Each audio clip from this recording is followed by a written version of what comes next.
talking with my child about the future. CFing. Donger, in the height of summer in North America, are there cool shaded woods? I think of you from afar. The other day at 4 a.m. in Harare, the temperature dropped to -4 degrees. Your mother and I used the electric blanket, and when I was reading and writing in the study that morning, it was a little cold, so I put on a cotton padded jacket with an extra thick vest on top. In mid-June we were still enjoying the cool early summer in Kunming, where it feels like spring all year round. At the end of the month, we arrived in Shenzhen. The moment we stepped out of the airport, a heatwave hit us, sweating all over. I joked with a friend. Even if I were made king here, I wouldn't stay. The earth is this wondrous. When the north is an icy world swept by cold winds, the south is warm with blossoming flowers and singing birds. When the east is scorched with heat waves, the west may be blessed with a cool and refreshing breeze. The universe is even more marvelous. On Earth, seasons alternate with cold and heat, but 960 light-years away in the 1,000-year world, there are no seasons. The weather is eternally pleasant.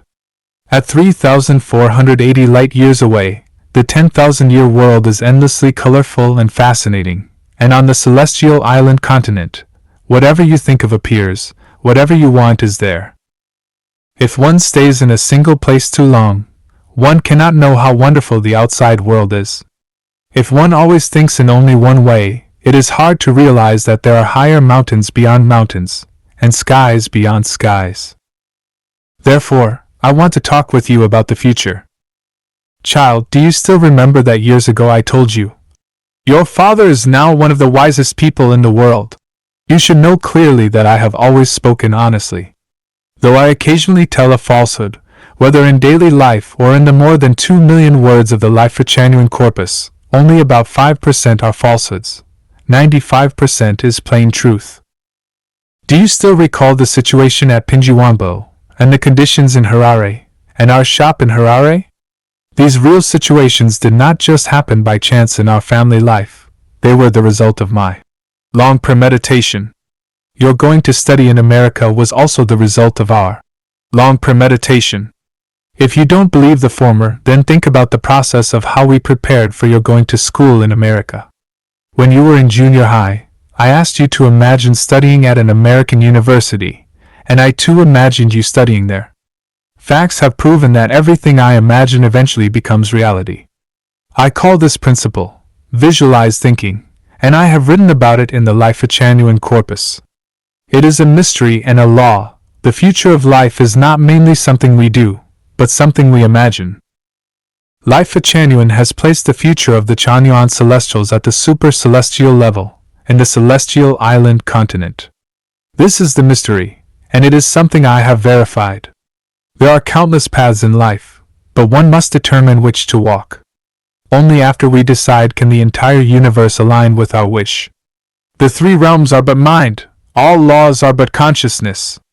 What we envision in our hearts becomes real. The path of the Chanyuan celestials is not that of gods, Buddhas, humans, animals, or ghosts, but the celestial path. The celestial path best aligns with the way of the greatest creator. What is the celestial path? It is to take no burdens of responsibility, to bring no troubles, but to pursue the fullest freedom and spontaneity of the individual life, seeking joy and happiness from beginning to end. To walk the path of gods is to bear great responsibility. To walk the path of Buddhas is to strictly observe rules and precepts. To walk the human path is to face birth, aging, illness, death, and suffering. To walk the animal path is to endure the cruelty of the law of the jungle. To walk the ghost path is to live always in fear, like treading on thin ice. Only the celestial path is the best. So, child, you too should walk the celestial path. I have understood the mysteries of life. If I say one can become uncelestial, then one can. This mystery was told to me by Jesus, Sakyamuni, Laozi, and Muhammad, and revealed to me by the greatest creator. You cannot find it in any scripture, nor easily from any living master. A farmer's lifetime of toil cannot equal a single day of Bill Gates' income. A lifetime of hard cultivation and practice by some people cannot equal a few of my words.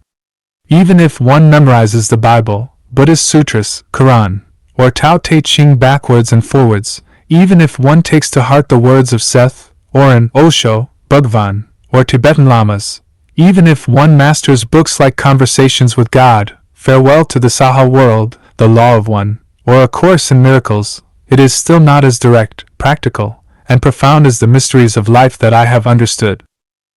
To know the taste of a pear, it is best to taste it yourself. Once you taste it, the feeling of Hunan will come forth, and no description can capture it precisely. The celestial path can also be verified, but it requires Hundunic thinking. As earthlings, we think there must be a sun to give light and warmth, and that without it the earth would be unimaginable.